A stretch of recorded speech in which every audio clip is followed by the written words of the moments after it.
Friends, dear followers, in this video, I'm going to show you a gambit with the black pieces that's absolutely spectacular. You're going to love it because it's so easy to play, so easy to remember the plans, and you'll be able to use it so many times. Why? Because look at how often you'll be able to play this gambit. When your opponent plays e4, you play e5, and they play knight to f3. As soon as your opponent plays this, you can already go for it. This amazing gambit is one of the best I've ever seen in my life, and I'm telling you the truth. I'm going to explain it to you in full detail so that you leave this video knowing exactly how to play it perfectly. And not only that, but you'll be dying to try it out because it's just spectacular. So if you want to give me a like for bringing you this kind of video, I'd really appreciate it. All right, Chessteacher, what's the gambit? Well, the gambit comes after playing this move right here, d5. It's a super unusual move because now we're giving away a pawn in a really strange way. All right, so what we're doing here is throwing our opponent off, or rather getting them out of their comfort zone. When our opponent plays knight to f3 after the double king's pawn opening, they're expecting us to play knight to c6 to go into the Italian, the Spanish, or any normal opening. They might even be prepared for the Russian defense or the Petrov defense with d6, but I'm sure that they haven't prepared for this gambit. So we already have a big advantage. We're going to throw our opponent off balance. They're not ready for this. So the opponent has two pretty logical options, and we're going to calculate and explain how to play well against both. What are the two main ones? Taking this pawn, which is completely free, right? You see it, right? We're playing a double king's pawn opening. They attack our pawn, and we defend it. That's why this move would make sense, although we could recapture here afterwards, right? All right, so that's one, and the other would be to take this pawn here, which is also super common, right? They don't take this pawn I've given away because maybe they're scared, I think it's a trap or something, and instead they capture this other one. Notice that if they don't do either of those, we would capture ourselves, and we'd be putting a lot of pressure and even winning a pawn. That's why these are the two main variations. All right, let's start, for example, with pawn takes pawn, which I love. Their response. You're going to have to pay close attention, but you don't need to memorize the moves. Just remember the plan. We don't want to recapture this pawn with the queen, because if we do, we're no longer playing in the gambit style. And look what would happen. They would attack the queen, and when we move it, they could just keep developing their pieces. They've developed 3 pieces, while we haven't developed any, and the advantage for white would be overwhelming. That's why we want to play in the gambit style and not recapture this pawn. Instead, we're going to take advantage of the fact that this pawn is moved from here to push this pawn forward. Look, this is super important, super important. When they capture this gambit pawn here, you need to push this pawn forward to attack the knight. And what's our plan when we push this pawn forward? Well, to launch an attack on the knight on f3 so it moves toward the queen side. And this is very simple, just watch. Let's calculate all the options so we don't miss anything. If the knight retreats backward, that would be really sad. We could capture here, and our advantage would be overwhelming. This knight wouldn't be able to get out, right? Way too much of an advantage for us. So retreating backward isn't even an option I'd consider. Moving here or here would lose the knight outright, since we control those squares with the queen. So the two good squares, right, would be to move the knight forward to e5 or e4. Against both, we're going to react the same way, but it's just a little better to place it on d4, since here it's a bit easier to threaten, for example, with the bishop, with the pawn, with the queen, capturing here. Normally, they place it on d4. Like I said, it doesn't matter to us, because against both, we're going to react the same way, which is by capturing this pawn here. All right, notice that up to this point, everything has been forced, right? In the variation where we exchange the pawn, everything has been forced, we've advanced the pawn. The knight came over here, and we capture with the queen. This knight has to move. It can't go forward because we have all the squares covered. It can't go to this flank either. It has to go to the queen side. Very good. How are we going to continue? Well, now we're right where we wanted to be, aren't we? And remember this.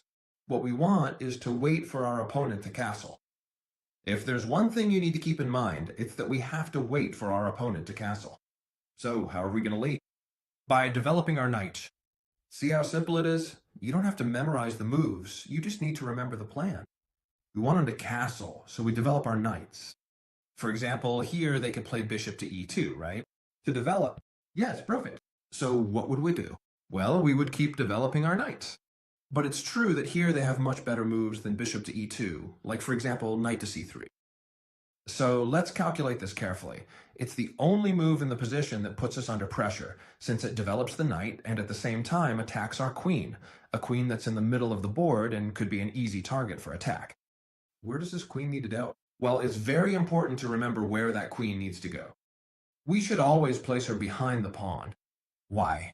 Because that's the square where first, she'll be safe, and second, she'll be in control of the whole board, and especially toward the king side, which is where we want to launch our attack. Don't worry, if they don't castle, it's going to be a very pleasant game for us. But everyone castles, okay? So we're going to launch that attack against the castled king. That's the whole plan. All right, here they should keep developing their pieces. And notice they don't have many options. Up to this point, everything has been very simple, and it's going to stay that way. Why? Because, for example, they have to develop this bishop, and if they want to develop this one, it's really tough. Look, if they play d3, we would simply capture with a discovered check. They'd have to block, and whether we take with the bishop, the knight, or the queen, they'd lose material. So trying to develop this bishop with d3 would be a very bad move. Taking advantage of the fact that they can move this bishop, everyone is going to develop this bishop. It doesn't matter where they develop it, whether here, here, or here. The most logical and safest would be bishop e2, right? Because they're not threatening anything at all. So we have to think, have they castled? No. So let's keep developing our knights. Look at how simple this plan is. You can watch the video as many times as you need to really understand the plan. But don't worry, it's very simple, and you'll all be able to play it perfectly after watching this video, and you'll win a ton of games. Alright, now it seems almost certain that they're going to castle. If not, we would just keep developing our pieces as usual. But notice that they've already taken quite a long time. Finally, they can castle. What should we do when they castle? Well, our move is going to be bishop to e6. Look at what a beautiful move this is. A developing move for the bishop, and at the same time, it sets up a battery with the queen. Notice that this is called a queen and bishop battery, aimed at the opponent's castling, targeting the weakest point in their position. We're threatening checkmate. Obviously, if someone gets distracted and plays a weird move, we would just deliver checkmate, right? But, of course, almost everyone notices this. They see this checkmate and try to stop it. How could this checkmate be stopped? Oh, notice that moving the king wouldn't work because it would still be checkmate, and moving the rook away would be pointless too, because we would just give check, and no matter how much they try to escape, we would checkmate here. So we come to the conclusion that once white has castled, and we prepare our attack in this gambit, they only have one option to stop the checkmate, and that's to block it with the pawn. What? Many of you will say, now that we've weakened the white squares, let's bring in the bishop, take advantage of it, and even attack the rook.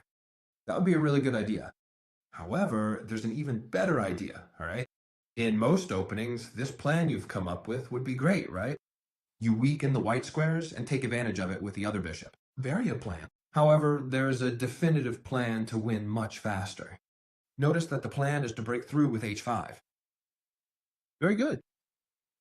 We have a very simple plan here. If it were our turn again, we would just play h5, and this would be more than one for us. Why? Because if they don't capture, we will. Either way, we would open the file for the rook, and notice how our pieces connect. Queen, bishop, and rook all focused on the same point. Checkmate would be imminent, which is why after the move h5, our opponent has no choice but to react to prevent this move. How can they prevent it? Well, I've been looking at it, and the only way to stop it is h4. Logically, that's the only way that keeps us from advancing. All right, then, we stick to our plan. Now, what's the plan? We can't get in. This is starting to look bad, right? For the white pieces, but we have to learn how to win. We're already winning here. You just need to know how. Our plan now is, notice that we can no longer start with this queen and bishop battery. So it's time to change the queen's diagonal. We want to break in through the white squares. You can come in either through here or through here. Notice that it doesn't matter to us. The moves themselves aren't important. You need to memorize the plan. Once we try to come in through here, look, it's very simple, really, really simple. White has castled, just so you remember, they've castled. Very good. Once they castle, we threaten mate. They have to stop it with this move, so we undermine with h5. We're threatening h4, which would win the game, so they have to stop it with h4. Then we switch the queen to a different diagonal. It doesn't matter if it's here or here, because we want to enter through this square right here. Very important. How can the white pieces stop this entry? Well, there's no way, because notice that if they bring the king over to defend, we would just enter anyway, since the queen is protected by our angel, which hasn't even moved yet, right? Notice that if they don't castle right away, you can always waste some time, so to speak, by developing this angel here and here, okay? Absolutely nothing happens, right? So here, no matter what they do, notice that you need to know the correct order to win the game, right? Whatever they do. I mean, for example, if they try to escape with the rook, if they do something else, it's exactly the same. Enjoy the plan. The correct move and the right order is to first destroy and undermine this pawn structure with our bishop. It's true that we sacrifice a bishop, but we simply have a huge attack. Why do we sacrifice it? Because notice that now we can bring the queen in exactly where we want it. Queen to h3 wins the game. Why? Because there's no way to stop this attack. A lot of you will say, what are you threatening exactly? The main threat is queen takes with check, and when the king moves, we would checkmate with the bishop. Notice that now the threat of queen takes pawn is super strong. How can this pawn be defended? It might seem like all of this is very long, but it's actually very simple because I'm explaining all the options and why we do each thing, so you can use it in your own games. How do they defend this pawn? The only way to defend it and not end up in checkmate is to bring the king here. However, it doesn't matter to us because we're going to checkmate in the same way. Look, how should we continue? First, we come in with check. The king can't keep defending the pawn and has to move away. If it goes backward, we're going to end up delivering mate. Actually, we could already checkmate right away, even with the bishop on h3. So they have no choice but to move forward. And here, they stop defending the pawn. How do we continue? Go for it. This is going to end in checkmate. You don't need to memorize how to deliver checkmate, but notice how easy it is to see that this king in the center of the board, thank you, is going to end up being checkmated by our pieces. If you want, I can show you an example of how to deliver checkmate, in case you don't know how. But it's very simple. For example, check, they have to block with the bishop. We bring in the knight, taking advantage of the fact that this bishop is pinned and can't capture. The king, for instance, might try to escape, might capture this pawn. Notice there are many ways, but anyway, it doesn't matter. You just coordinate your pieces to deliver mate. You give check with the queen, the king has to move. Now you give check with the knight, and in this case, you'd even be winning the queen. Check, we win the queen. Notice there are multiple ways to win the game. The king can move, or even, look, I give you check here, you have to capture with the knight because the queen is there and you can't with the king. Now I give you check with the bishop, and I'm going to checkmate you on the next move. At most, you can block with the bishop, giving it away. I'll take it with the queen, and when you move, I'll simply checkmate you here. So if you've really learned this well, the plan, okay, you will be able to win a ton of games when your opponent plays pawn takes pawn against you. Now, of course, the most important part of the video is coming up.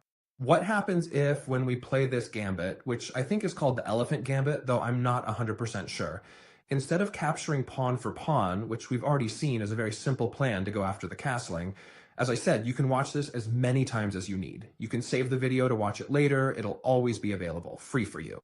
What happens if they capture this pawn here? A move that is very, very, very logical and one that people play against me all the time. Why? Because we're basically giving away a pawn, right? All right, here we should capture Chessteacher, this pawn here with the black pieces. No, okay? We're not going to capture here. Remember this well. If they capture here, what should you do? Advance and then capture with the queen. You remember, right? If they capture here, our plan changes just a little bit. We're going to play bishop to d6. This move is really, really good. Notice that our plan is similar. We're developing the bishop on the same square as before. We're attacking this bishop and also threatening a possible future kingside castle by the white pieces. Very well, if this knight moves, they're lost. We're attacking a knight. Here comes the first little trap.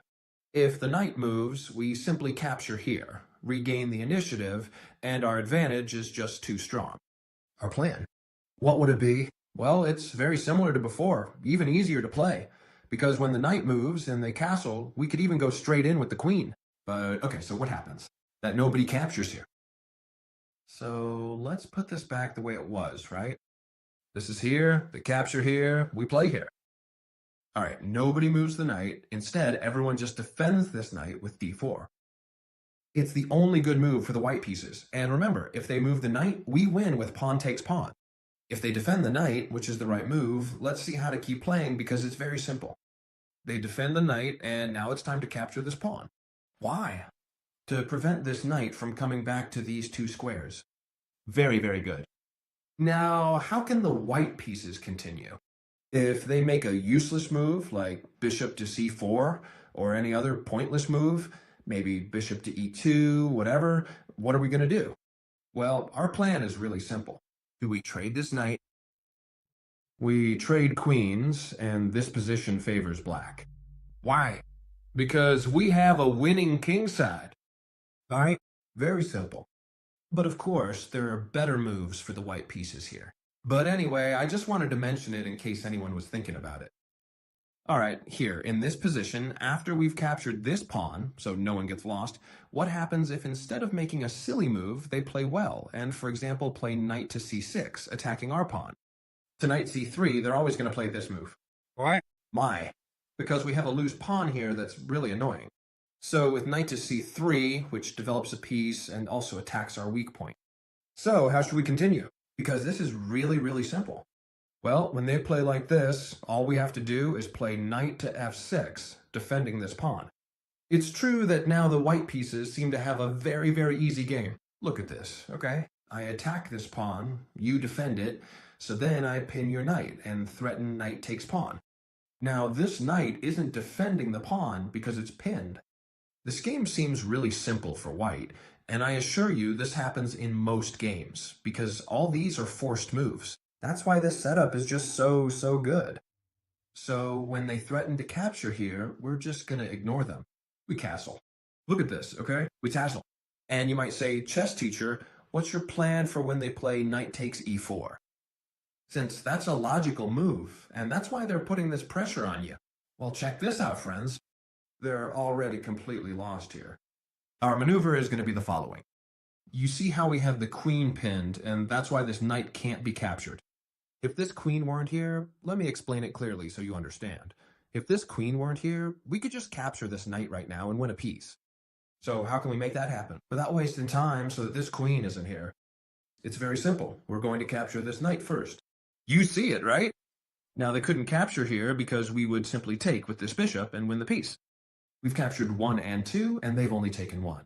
That's why they have to recapture this bishop with the pawn. And now we just trade queens, and what's happening here? The pin is gone now. When they take back the queen, we capture this knight and end up with an extra piece. Look at what an incredibly good position this is. 2 pieces for the opponent, 1, 2, and 3 for us. So if they capture this pawn with the knight, like we saw a moment ago, they'll end up losing a piece. I almost forgot the most important line you need to know if you want to play this gambit. Why? Because when they play knight to f3 and you play d5, the gambit we've been talking about throughout the whole video, in case anyone's lost, when they capture this pawn and we push our other pawn to attack this knight, instead of moving the knight away, which we've seen as a mistake because we launched the first attack from the video, they play queen to e2, a very strong move, since it prevents us from capturing this pawn due to the pin from the queen. Thank you. So how should we respond to this? It's very simple, but you need to know it, because if you don't, you're going to end up struggling a lot. And it's silly because I'm going to explain it to you now, and then you won't have any problems. So all you have to do is just give up this pawn they're attacking. They're attacking it with the queen, so we're going to play bishop to e7. Yes, we give it up, but what we don't want is to get checked. So we put the bishop in front, and when they capture, they haven't given us check. We keep developing. How? Well, we develop the knight first. We're threatening the queen, so it has to move. Notice that it doesn't have many good squares to go to, because if it goes here or here, it blocks the bishop. So what a lot of people do logically is come here to give this check, and notice that here the move is not going to be bishop to d7. I'm sure you're all thinking of this move to keep moving the queen. However, that's not very good either, because they play queen to b3 and attack us at this point. All right? We don't want that. What do we want to play? Well, our plan is very simple. Remember this well. c6 to block the check. And no matter how much they capture, we're going to recapture with the knight. Yes, we're down 2 pawns. Yeah, they can keep putting pressure on us. But notice that our position is very good for us to put pressure on our opponent. And you're going to see that next. How can we continue after this move? Well, we're going to castle, even though now this move threatens to win another pawn from us. We're down 2 pawns, and they're threatening to take a third. With bishop takes knight. Sorry, bishop takes. Queen takes pawn. 3 pawns down, and it seems like we have no compensation. However, this position is practically winning already for the black pieces. Our piece activity is so much better that we have a huge advantage. Both bishops have access to every square on the board. Our opponent has a bishop that can't move, right? And notice something important. We're being threatened by the rook, so we're going to place it here. A rook that right in the opening already has life. A rook that right now, you'll see it's going to be the star when they play queen to e2. You'll see, here the white pieces can do whatever they want. They can play anything. For example, knight to c3. It doesn't matter to us, because what we're going to do is play this spectacular move. Rook to b4, a move I'm sure no one thought of. And it's a move that basically cuts off the board and stops the queen from going back home. Because notice, it can't get past here. You see it, right? We've got the rook controlling it. And this rook is even defended. Very good. Here, if they keep playing, like threatening our rook or castling, it doesn't matter because we're going to threaten the queen. So if they threaten your rook, same thing. We threaten the queen, which is worth much more. And this queen, as you can see, is completely trapped. It can't go anywhere. What? Because of this knight that's been placed on c3. If they put the knight on c3, this queen is trapped. But a lot of you might say, okay, Chessteacher, sure, but what if they don't play knight to c3? What happens then? Of course, if instead of playing knight to c3 in this position, they play any other move, like castling, for example, then this no longer works because the queen can always go back to this square, and all our attack is useless. All right, so I recommend the brilliant move, rook to b6. Notice that you shouldn't just remember the moves, but the plan. The plan is that yes, we're down material, but we have spectacular initiative with the queen in the middle of the board. We threaten her with the rook. This queen, yes. Now she has a square to go to, it's fine, but that's not really the goal. Even though we can keep improving our pieces while attacking her, for now the queen still has squares. However, notice that now we can bring the knight into the attack. I love this, bringing the knight into the attack. It seems like we're not threatening anything at all, but we're actually threatening to win the game in a very easy way. No matter what they do, we're going to capture this pawn here. Notice that if this pawn advances, it's even worse because we jump in with the knight to cause this mess. So whatever they do, we capture this pawn, sacrificing another piece. Notice that right now, if we play this, we don't care about material anymore. We want to win and deliver checkmate. If they capture here, we could even win the queen with this discovered attack. Notice that the queen here in the center is going to be lost no matter what. But not only that, we've now won the game, because when they retreat, we could simply not capture the queen and let them escape, or let them capture with a move like bishop to b7. And even if they capture the bishop, we only have to recapture, because after bishop takes knight, it's checkmate. Notice that this king can't escape in any way. I hope you really enjoyed this video. Leave me a big like if you did. See you tomorrow in the next video, friends. Goodbye.